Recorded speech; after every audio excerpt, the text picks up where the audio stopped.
द्वितीयोऽध्यायः। ॐ मध्यमचरित्रस्य विष्णुर्ऋषिर्महालक्ष्मीर्देवता उष्णिक्छन्दः शाकम्भरी शक्तिः दुर्गा बीजम् वायुस्तत्त्वम् यजुर्वेदस्वरूपम् श्रीमहालक्ष्मी प्रीत्यर्थम् मध्यमचरित्रजपे विनियोगः। ध्यानम्। ॐ अक्षस्रक्परशुम् गदेषु कुलिशम् पद्मम् धनुष्कुण्डिकाम्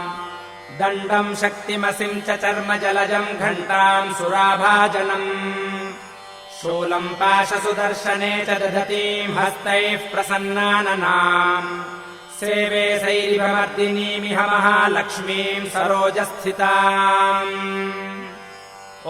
ह्रीं ऋषिरुवाच देवासुरमभूद्युद्धम् पूर्णमब्धशतम् पुरा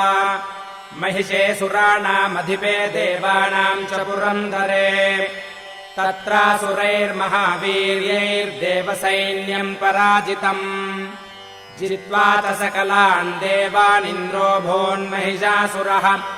ततः पराजिता देवाः पद्मयोनिम् प्रजापतिम् पुरस्कृत्य गतास्तत्र यत्रेष गरुडध्वजौ यथा वृत्तम् तयोस्तद्वन्महिषासुरचेष्टितम् त्रिदशाः कथयामासुर्देवाभिभवविस्तरम् सूर्येन्द्राग्निलेन्दूनाम् यमस्य वरुणस्य च अन्येषाम् चाधिकारान् स स्वयमेवाधितिष्ठति स्वर्गान्निराकृताः सर्वे तेन देवगणा भुवि विचरन्ति यथा मर्त्या महिषेन दुरात्मना एतद्वः कथितम् सर्वमरारि विचेष्टितम् शरणम् वः प्रपन्ना स्मो वधस्तस्य विचिन्त्यताम् इत्थम् निशम्य देवानाम् वचांसि मधुसूदनः चकारकोपम् शम्भुश्च भ्रुकुटीकुटिलाननौ ततोऽतिकोपपूर्णस्य चक्रिणो वदनात्ततः निश्चक्राम महत्तेजो ब्रह्मणः शङ्करस्य च अन्येषाम् चैव देवानाम् शक्रादीनाम् शरीरतः निर्गतम् सुमहत्तेजस्तच्चैक्यम् समगच्छत अतीव तेजसः कूटम् ज्वलन्तमिव पर्वतम् ददृशुस्ते सुरास्तत्र ज्वाला व्याप्तदिगन्तरम् अतुलम् तत्र तत्तेजः सर्वदेव शरीरजम् एकस्थम् तदभून्नारी व्याप्तलोकत्रयम् त्विषा यदभूच्छाम्भवम् तेजस्तेनाजायत तन्मुखम् याम्येन चाभवन् केशा बाहवो विष्णुतेजसा सौम्येन स्तनयोर्युग्मम् मध्यम् चैन्द्रेण चाभवत् वारुणेन च जङ्घोरूनिदम्बस्तेजसा भुवः ब्रह्मणस्तेजसा पादौ तदङ्गुल्योऽर्कतेजसा वसूनाम् चकराङ्गुल्यः कौबेरेण च नासिका तस्यास्तु दन्ताः सम्भूताः प्राजापत्येन तेजसा नयनत्रितयम् जज्ञे तथा पावकतेजसा भ्रुवौ च सन्ध्ययोस्तेजः श्रवणावनिलस्य च अन्येषाम् चैव देवानाम् सम्भवस्तेजसाम् शिवा ततः समस्तदेवानाम् तेजोराशिसमुद्भवाम् ताम् विलोक्यमुदम् प्रापुरमरा महिषार्दिताः शूलम् शूलाद्विनिष्कृष्य ददौ तस्यै पिनाकधृक् चक्रम् च दत्तवान् कृष्णः समुत्पाद्य स्वचक्रतः शङ्खम् च वरुणः शक्तिम् ददौ तस्यै हुताशनः मारुतो दत्तवांश्चापम् बाणपूर्णे तथेषुधी वज्रमिन्द्रः समुत्पाद्य पुलिशादमराधिपः ददौ तस्यै सहस्राक्षो घण्टामैरावताद्गजात् कालदण्डाद्यमो दण्डम् पाशम् चाम्बुपतिर्ददौ प्रजापतिश्चाक्षमालाम् ददौ ब्रह्माकमण्डलुम् समस्तरोमकूपेषु निजरश्मीन् दिवाकरः कालश्च दत्तवान् खड्गम् तस्याश्चर्म च निर्मलम् क्षीरोदश्चामलम् हारमजरे च तथाम्बरे चूडामणिम् तथा दिव्यम् कुण्डले कटकानि च अर्धचन्द्रम् तथा शुभ्रम् केयूरान् सर्वबाहुषु नूपरो विमलौ तद्वत्क्रैवेयकमनुत्तमम्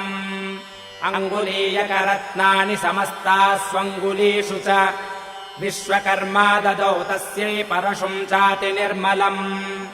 अस्त्राण्यनेकरूपाणि तथा भेद्यम् च दर्शनम्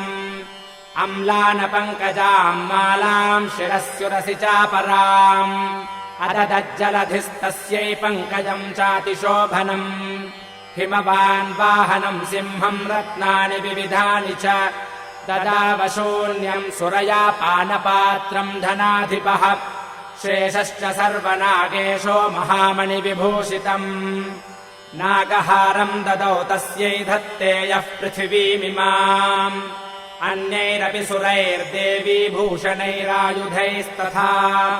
सम्मानिता ननादोच्चैः साट्टहासम् मुहुर्मुहुः तस्यानादेन घोरेण कृत्स्नमापूरितम् नभः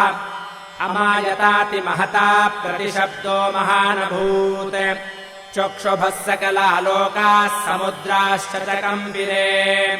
चचालवसुधा चेलुः सकलाश्च महीधराः जयेति देवाश्च मुदातामूजुः सिंहवाहिनीम्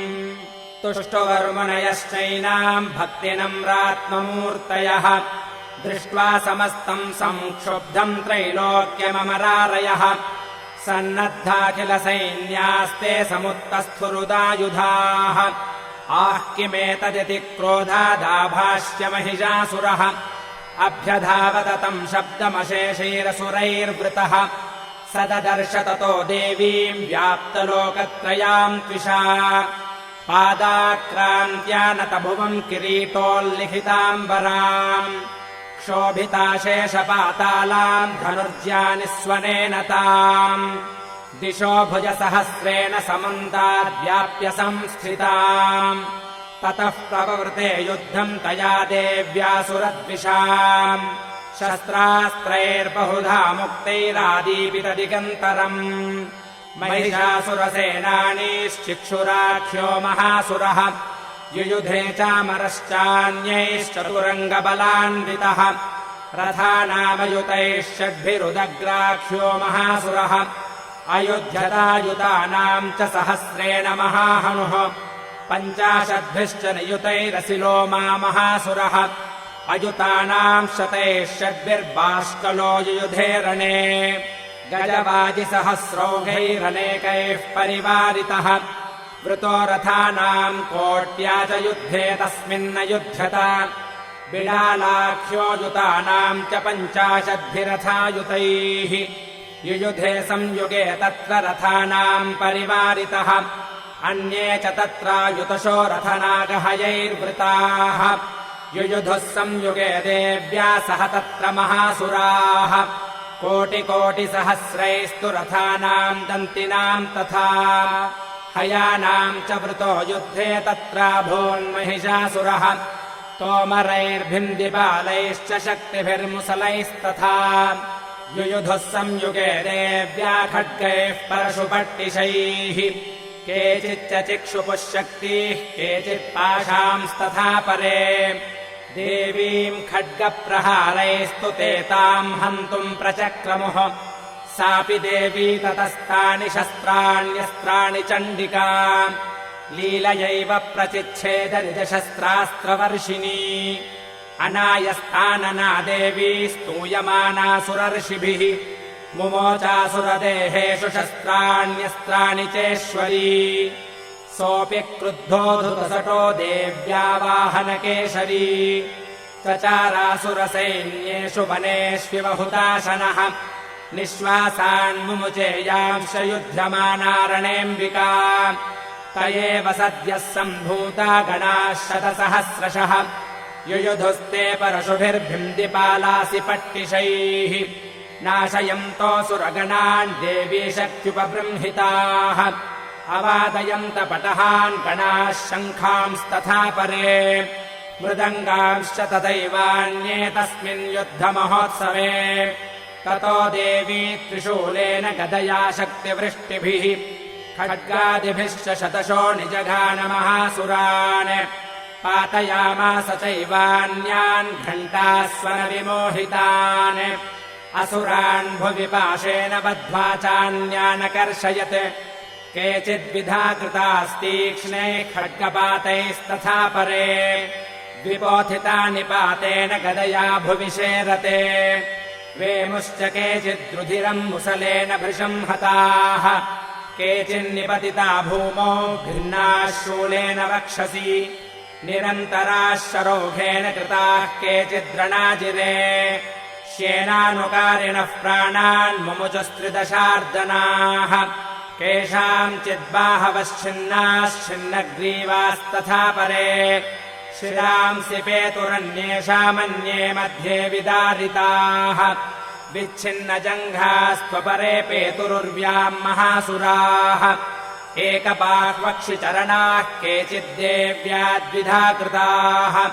छिन्नेऽपि चान्ये शिरसि पतिताः पुनरुत्थिताः कबन्धायुधुर्देव्या गृहीतपरमायुधाः नर्तुश्चापरे तत्र युद्धे तुर्यलयाश्रिताः कबन्धाश्चिन्नशिरसः खड्गशत्कृष्टिपाणयः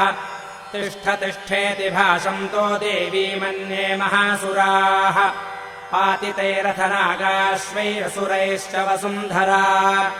अगम्या सा भवत्तत्र यत्राभूत्समहारणः शोणितौघा महानद्यः सद्यस्तत्र प्रसुश्रुवुः मध्ये चासुरसैन्यस्य वारणासुरवाजिनाम् क्षणेन तन्महासैन्यमसुराणाम् तथाम्बिका निन्ये क्षयम् यथा वृह्णिस्तृणदारुमहाचयम् स च सिंहो महानादमुत्सृजन् धृतकेशरः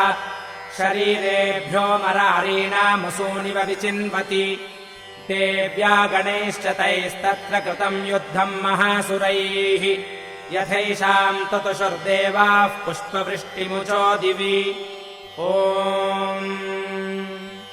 इति श्रीमार्कण्डेयपुराणे सावर्णिके मन्वन्तरे देवीमाहात्म्ये